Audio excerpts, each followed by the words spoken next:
Did you feel flattered when someone says to you, Margaret Thatcher? Well, yes, I guess, because I feel like she doesn't necessarily live inside me. I mean, there's a couple things that we do share. Your Majesty, I think we have enough respect for one another personally to ask ourselves some of the bigger questions, woman to woman. I'm sure some people in my life would agree that some things we share, but I don't feel like we're that similar. So I guess one can take it as a compliment in that they think that I might be able to stretch to that.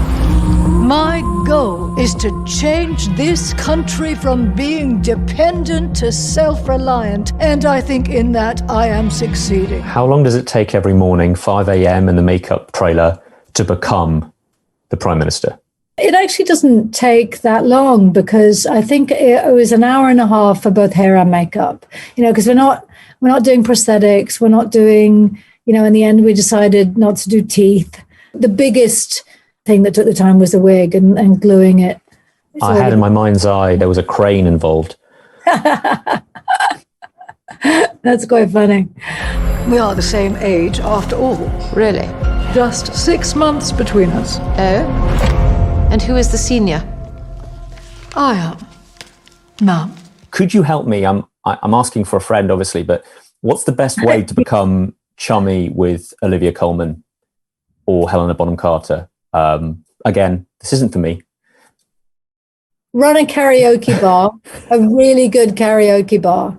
And I guarantee when lockdown is over, Olivia Colman will come and visit. Helena, she likes a nap, Helena. She does. I say that because I've actually heard her talk about it publicly. Mm-hmm. She really values her sleep. So if you maybe sent her a really comfy mattress or a really comfy pillow or something, I guarantee she'd be your friend for life. I'm already getting a reputation, so let's be careful. I know it's a while since people have started, that people stop you in the street and say, oh my God, it's you. But can you now... Wait, why has it been a while? Masks, 2020, people may not necessarily spot you as easily. Okay, I see what you mean. You were like, how dare they? Can you clock what the fan is a fan of from a distance? Can you go X-Files, Sex Education, before? Interesting you say that. Yes, I can probably clock if it's going to be a sex ed fan. So why don't you start by telling me your earliest memory of your scrotum? Often surprised about is when somebody opens their mouth and I expect them to say sex ed and they say X-Files. And I think, what? Really? Mulder, look, Colton plays by the book and you don't. They feel your methods, your theories are... spooky. You still what? Like, how old are you? Or whatever. Yeah, I'm still surprised by that, I guess. Are the Sex Education fans just presuming you are your character and getting horribly informal very quickly? Fortunately, no. Fortunately. Thank the Lord. I do remember the first time that somebody vocalized that they recognized me from sex ed. I was standing in my bedroom with the builder. And I hadn't even thought about that because the show had launched or something and I really wasn't. And all of it was literally like a foot away from me, pre-lockdown. And he turned around and goes,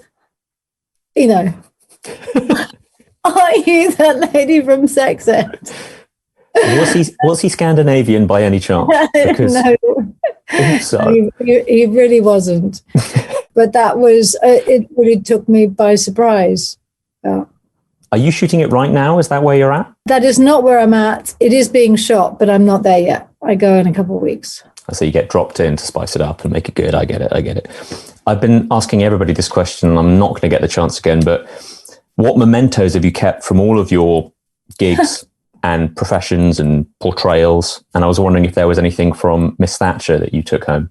I actually have a storage locker in Los Angeles that has a lot of things that I have kept over the early years. including, heads of aliens and my own characters, Tombstone and etc. But I haven't been really doing that lately. I think I might have walked away from set with some letterhead that said Margaret Thatcher on it. I think that's the extent of it. I should have stuffed a wig in my bag or something. You need a big bag. Yeah. Truly. Or I would have nicked a handbag. That would have been me, but I guess I'm more of a thief. That would have been hard to nick because I had the one that she used most of the time was specially made, and I wouldn't have gotten away with that. Lead lined.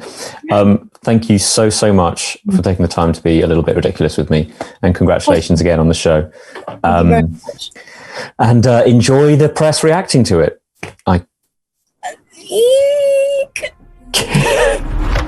Thanks for watching. If you enjoyed this video, don't forget to subscribe and click the bell icon to keep up to date. You can listen to my Radio 1 movies and TV podcast Screen Time on BBC Sounds. And you can find these interviews in full on BBC iPlayer by searching Movies with Ali Plumb.